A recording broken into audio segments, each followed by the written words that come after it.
अत्यंत दुख का विषय है कि कश्मीर में पहलगाम में जो अत्यंत हृदय विदारक दुखद घटना हुई, कट्टर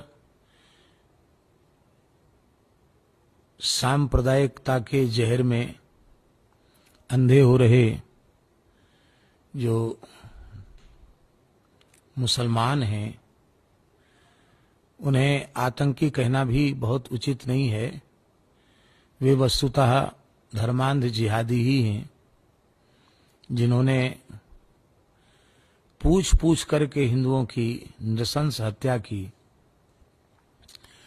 इस दुखद घटना ने संपूर्ण भारत राष्ट्र को झकझोर करके रख दिया है। सभी लोगों के मन अत्यंत व्यथित हैं। हम बहुत अधिक कोई समाचार देखते सुनते पढ़ते नहीं हैं, लेकिन कल जब हमें पूरी जानकारी इस घटना चक्र की हुई तो हमारे मन पर इसका इतना गहरा आघात हुआ कि आज प्रातःकाल सवेरे 4 बजे तक हम सो नहीं सके। इस घटना की इतनी अधिक पीड़ा मन में हुई, स्नान के लिए भी जाना पड़ा। 4 बजे के बाद, सवेरे 4 बजे के बाद मुश्किल से 1.5 घंटे के लिए हमने विश्राम किया, फिर स्नान करके अपने कार्य में लग गए। आज हमारा नित्य नियम भी दिन में 1 बजे के बाद 2:30 बजे तक अपना नित्य नियम, 2:30 पौने 3 बजे तक हमारा नित्य नियम हुआ। इस दिल दहलाने वाली,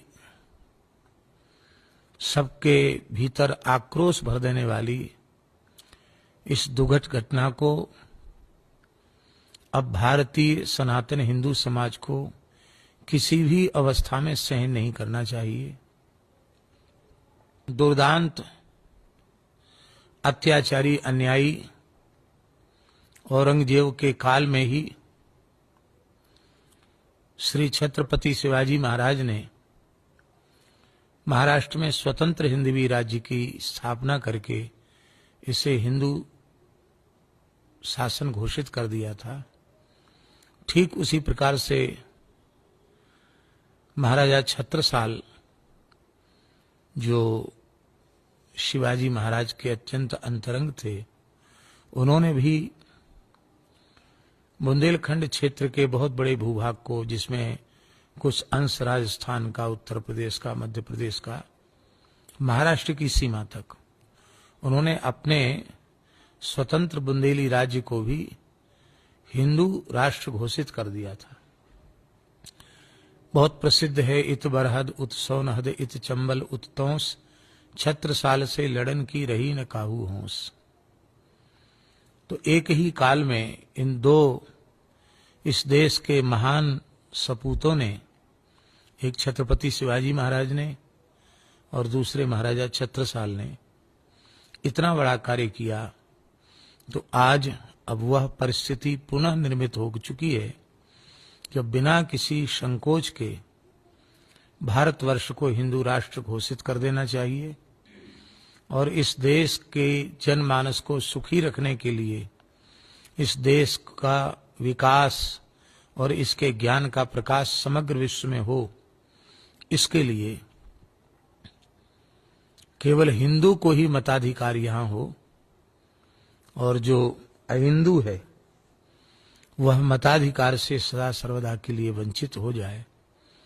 क्योंकि ये मुस्लिम तुष्टीकरण के कारण देश का सत्यानाश हो रहा है और कुछ अभागे वर्ण संकर हिंदू जो अपने को कहते हैं, वे ही लोग केवल कुर्सी के लालच में, वोट के लालच में तुष्टीकरण की नीति अपनाए हुए हैं, जो देश के लिए घातक है।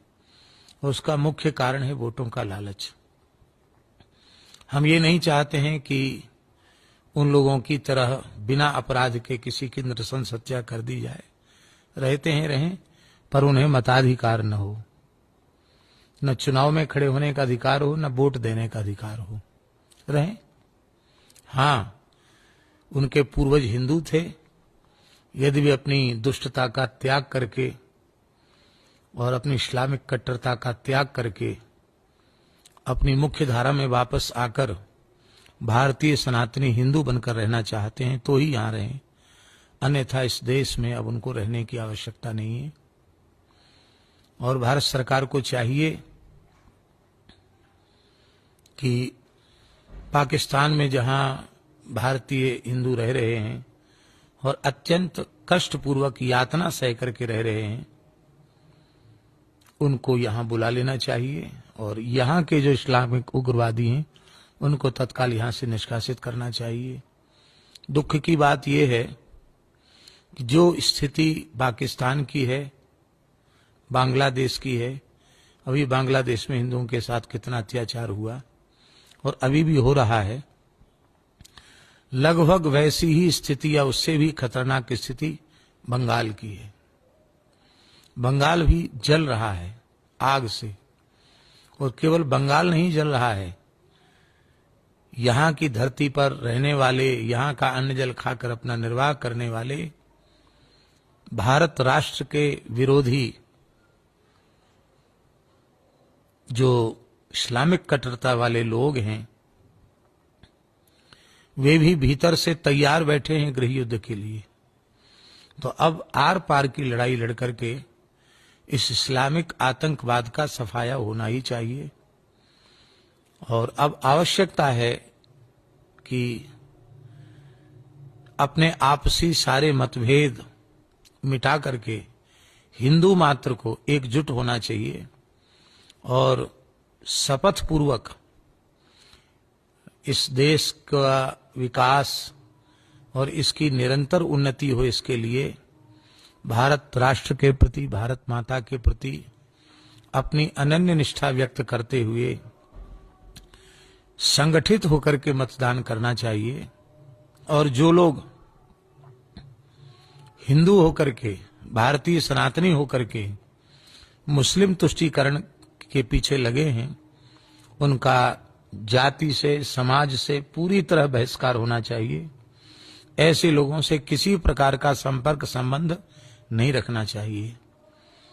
जिस गोरक्षा के लिए मुगल काल से लेकर अंग्रेजी शासन तक और स्वतंत्र भारत में 1966 तक गोरक्षा के लिए बड़े बड़े आंदोलन हुए, आज भी गोवध भारत की धर्मप्राण धरती पर हो रहा है। गाय के रक्त से भारत की धरती रंजित हो रही है। उसका मुख्य हेतु है, कारण है हिंदू का असंगठित होना और कुछ तुष्टीकरण की राजनीति करने वाले हिंदुओं का, हिंदुओं के ही बीच में फूट डालकर उनके मत को विभाजित करना। और यही कारण है कि गो हत्या जैसे भयंकर पाप हो रहे हैं। इसलिए यह अत्यंत आवश्यक है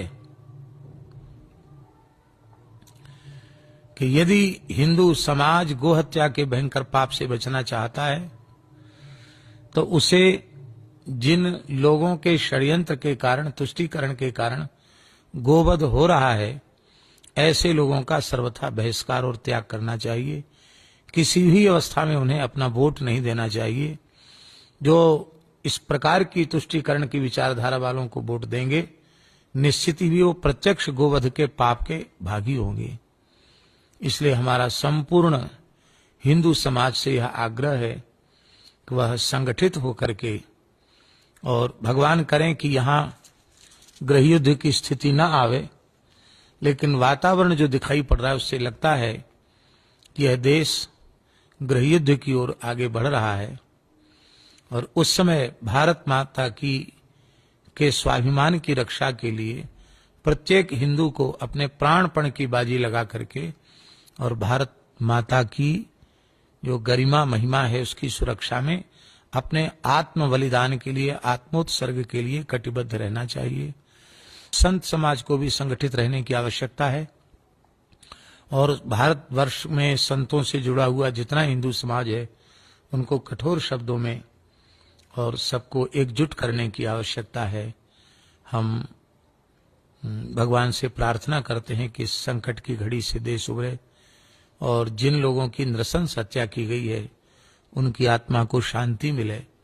वस्तुतः उनकी आत्मा को शांति तभी मिलेगी जब जिन दुष्टों ने ये भयंकर कांड किया है उनको कठोर से कठोर दंड दिया जाए। इस विकट परिस्थिति में जो इस्लामिक उग्रवाद की घटना का जश्न मना रहे हैं, ऐसे लोगों को जीवित रहने का अधिकार नहीं। उनको तो भारत सरकार को चाहिए कि गोली मार के समाप्त कर दे, जिससे दूसरे लोगों को इस प्रकार का दुस्साहस करने का प्रयास न रह जाए, दुस्साहस करने की हिम्मत उनके मन में न हो। ये देश का सौभाग्य है कि परम राष्ट्रभक्त, भारतीय सनातन मूल्यों के प्रति जिनमें आस्था और श्रद्धा है, ऐसे नरेंद्र भाई मोदी देश के प्रधानमंत्री हैं। रक्षा मंत्री राजनाथ सिंह जी हैं और गृह मंत्री अमित शाह जी हैं। ये इनकी जो त्रिपुटी है, ये निश्चित ही देश के लिए इस समय बहुत अच्छी है। यही एक संतोष की बात है।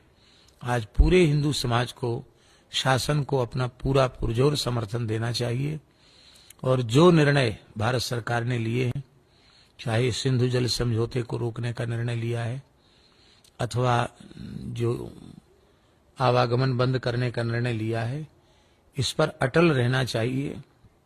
और जो लोग इसका विरोध कर रहे हैं कि भारत सरकार को ये नहीं करना चाहिए, उन्हें राष्ट्रद्रोही मान करके कठोर से कठोर सजा मिलनी चाहिए। हम बार बार भगवान से प्रार्थना करते हैं कि भारतवर्ष की सर्वविध रक्षा हो, क्योंकि संपूर्ण मानव जाति की सुरक्षा के लिए भारत और भारतीयता की सुरक्षा बहुत आवश्यक है। नारायण नारायण नारायण, हरि शरण।